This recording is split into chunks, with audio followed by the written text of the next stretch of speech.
Oh, hello there. I'm Bilchan. I'm Nimikung. I'm Banchan. In this class, I'll read to all of you. Chapter 9, Section 2 of A Tale of Two Cities, Book the Second Golden Thread. As. Ah.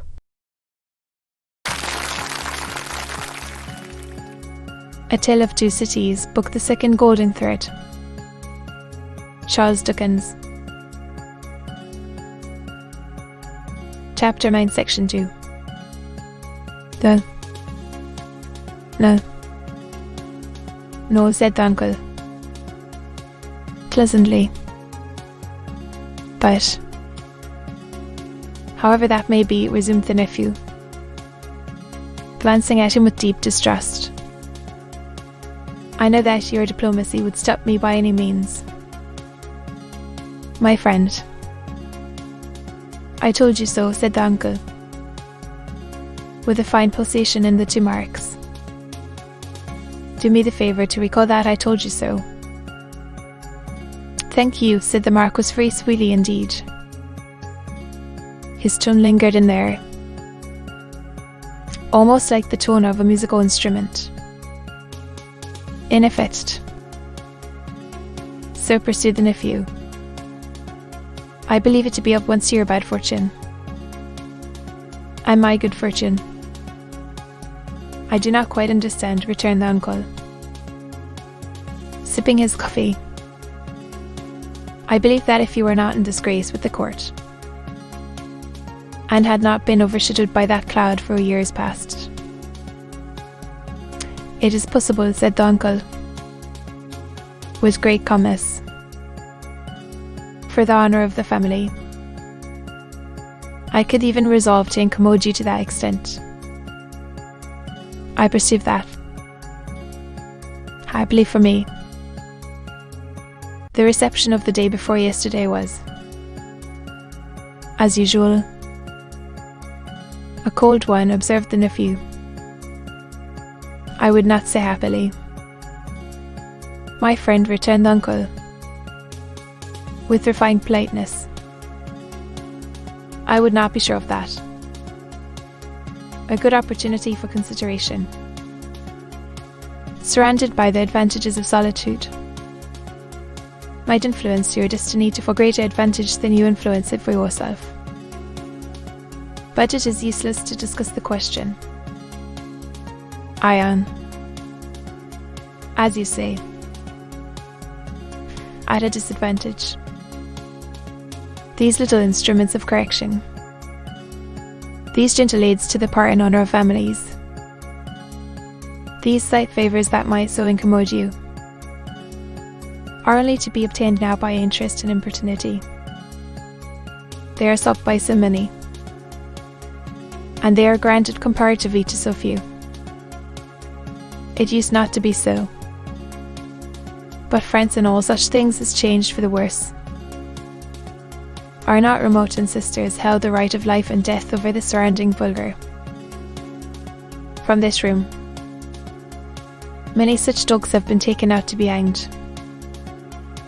In the next room, my bedroom, one fellow, to our knowledge, was poniarded on the spot for professing some insolent delicacy respecting his daughter's daughter. We have lost many privileges. A new philosophy has become the mode, and the assertion of our station. In these days, might I do not go so far as to say would, but might cause us real inconvenience. All very bad. The Marquis took a gentle little pinch of snuff, and shook his head, as elegantly despondent as he could becomingly be of a country still containing himself. That great means of regeneration. We have so asserted our station, both in the old time and in the modern time also, said the nephew, gloomily. Let us hope so, said the uncle. There is not, pursued the nephew,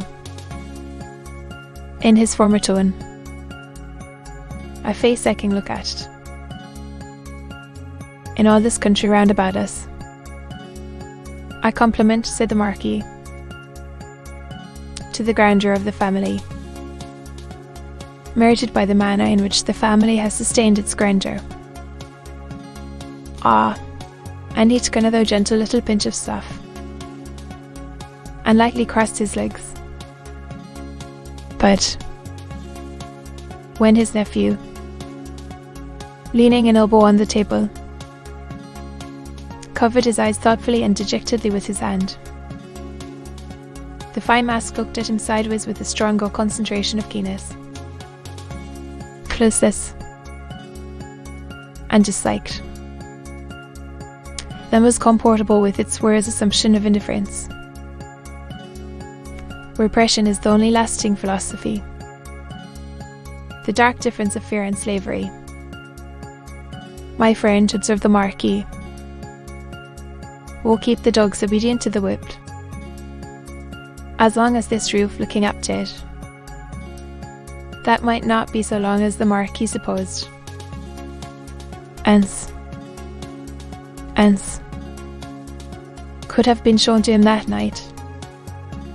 He might have been at a loss to claim his own from the ghastly, fire-charged, plunder-wrecked rains. As for the roof he wanted, he might have found that shutting out the sky in a new wig to wit.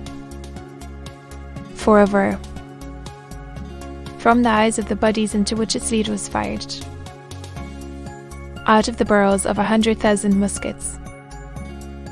Meanwhile, said the Marquis, I will preserve the honour and repose of the family, if you will not. But you must be fatigued. An hour. Sir, said the nephew, we have done wrong. We have done wrong, repeated the Marquis, with an inquiring smile, and delicately pointing, first to his nephew, then to himself. Our family, our honourable family, whose honour is of so much account to both of us, in such different ways. Even in my father's time, we did a world of wrong, injuring every human creature who came between us and our pleasure, whatever it was. Why need I speak of my father's time, when it is equally yours? Can I separate my father's twin brother, joint inheritor, and next successor? Death has done that, said the Marquis, and has left me, and said the nephew, bound to assist in that is frightful to me, responsible for it, but powerless in it, seeking to execute the last request of my dear mother's lips, and obey the last look of my dear mother's eyes, which implored me to have mercy and to redress, seeking them from me.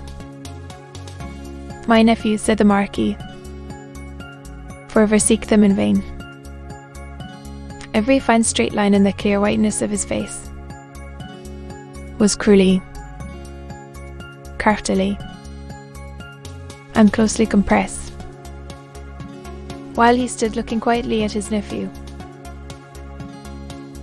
To be continued.